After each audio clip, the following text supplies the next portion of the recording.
Talking about the Giants, who opened the season against the Commanders, and we know the strength of schedule is the toughest in the NFL for the Giants. The quarterback situation has been interesting, right? But B-Mac, you have a pretty bold prediction here for the G-Men.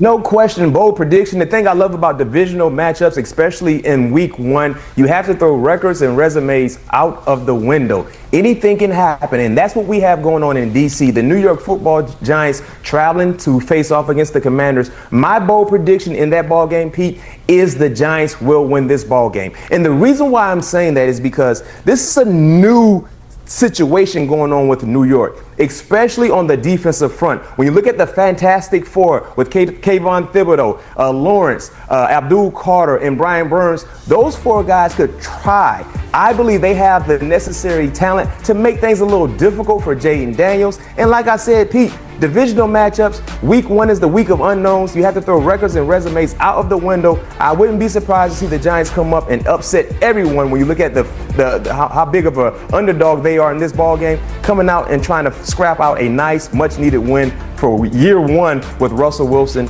under center. Well, that's pretty bold because they're a big dog, but you know what? I tend to agree with you. I think it's going to be really close. In fact, when we did our picks on Tuesday, the Giants were my best bet. I love the 6.5. I don't know if they're good enough offensively to win the game, but I think they hang around in this one in large part because what you said, B-Mac, that defensive front is going to be nasty. Can you imagine the momentum shift there if the Giants come out hot week one and beat Jaden Daniels and the Commanders? Man. All right, next up we're going to the Lions and the Packers matchup where, Pete, you got some high hopes for wideout Matthew Golden. I'm telling you what, these rookie wide receivers step in and they look like veterans. They don't drop passes. Their hands are incredible. And I spent 2 days in Green Bay and watched him. He didn't drop a pass. And then I asked around, and they said he hadn't dropped one the entire summer. So I asked him, I said, why are you guys, you young receivers, all come in with great hands? And one of the reasons is they play so much 7-on-7 now. From the time they're in 8th, 9th grade, they're in 7-on-7 in the summer, and they learn how to catch the football. He's a big play threat. He's a deep threat. He will get the ball down the field. They love him in Green Bay. 8 catches and 2 touchdowns in his opener against the Lions. I think Matthew Golden's on his way to possibly being the offensive rookie of the year. Hey, Pete, I'm glad you highlighted Matthew Golden. I'm glad you got an opportunity to see him up close and personal because I think he will be this year's Malik Neighbors. Not just about his individual skill set, to your point, the speed, the route running ability, and just being a shorthand catcher of the football, but also a healthy Jordan Love. People forget Jordan Love got injured in week one.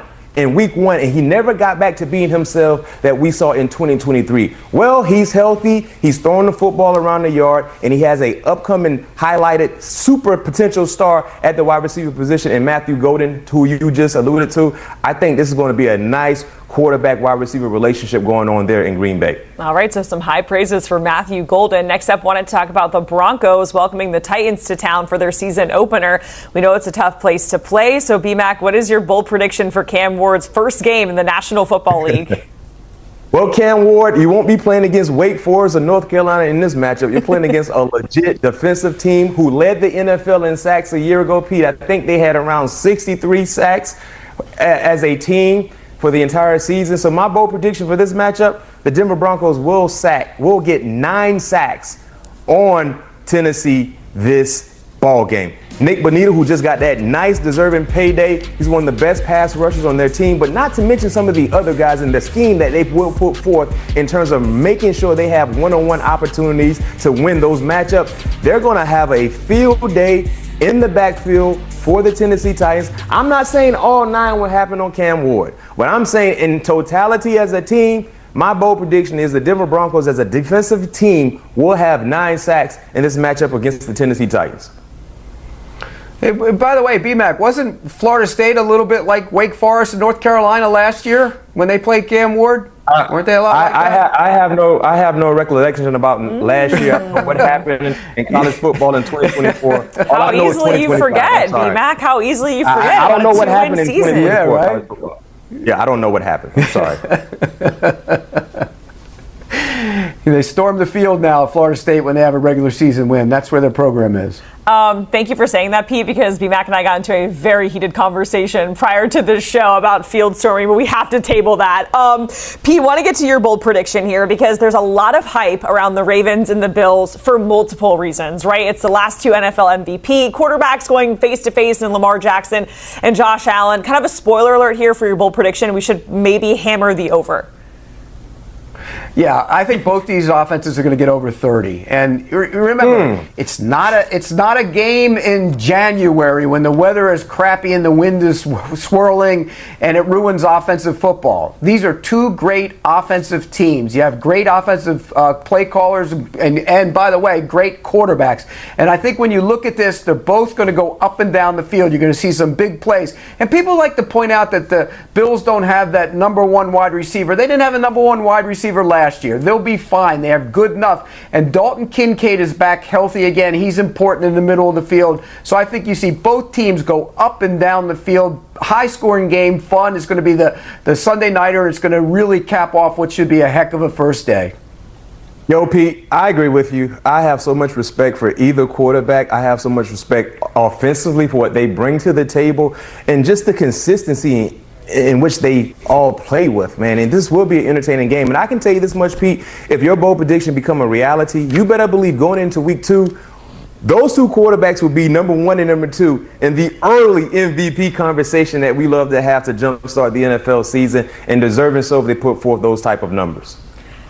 BMAC, Pete, we certainly appreciate it. Giving us your boldest predictions for week 1 of the NFL. Great stuff as always, guys. We certainly appreciate it. What's up, Vikings Nation? Victor here, and today we've got a hot rumor that's starting to pick up steam.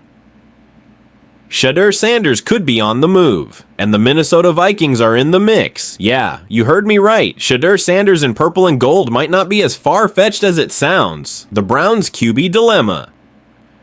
So here's the deal. The Cleveland Browns are stacked with quarterbacks right now. Joe Flacco, Kenny Pickett, Dylan Gabriel, and Shedeur Sanders. That's 4 guys on the 53-man roster, and let's be real, no NFL team wants to carry 4 QBs. Something's gotta give. Shedeur, who was drafted in the 5th round, pick 144 overall, isn't some scrub. He's a polished passer, accurate from the pocket, and he looked sharp in camp before that minor throwing arm soreness sidelined him. But here's the thing, if Cleveland doesn't see him as their future, he suddenly becomes one of the most intriguing trade assets on the market.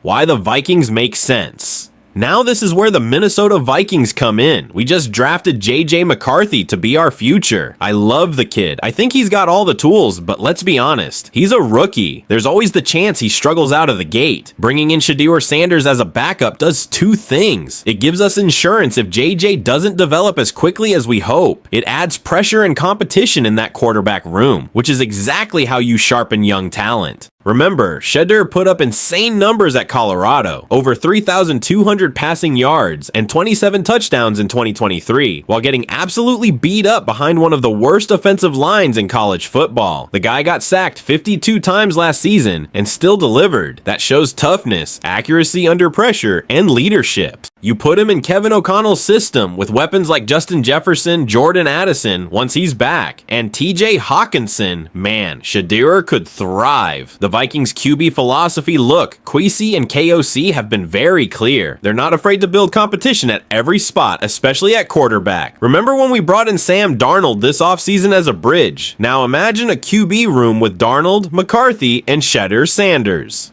That's depth, that's competition, and that's how you protect yourself from the nightmare scenario where your rookie just isn't ready. And let's be real, Vikings fans, we've seen enough QB disasters in our history to know you can never have too many options. The trade reality now, the big question, what would it take to get Shedeur? Honestly, the Browns aren't going to get a 1st or 2nd round pick for him. He was a 5th rounder, hasn't played a regular season snap, and they've got too many QBs. If Kwesi plays this smart, we could probably land Shedeur for something like a day 3 pick or maybe a player swap at a position of need. That's low risk, high reward. My take personally, I'm all in on this. Not because I don't believe in JJ, but because the NFL is unforgiving. One injury, one slow start, one setback, and suddenly your whole season derails. Shedeur Sanders gives us another young, hungry quarterback who's already shown he can lead under fire. And if JJ turns out to be the guy, perfect. Then Shedeur is either a premium backup or a trade chip down the line. But Vikings Nation, I want to hear from you. Should the Vikings actually make a move for Shedeur Sanders? Do you think adding another young QB would help McCarthy or just create too much noise in the locker room?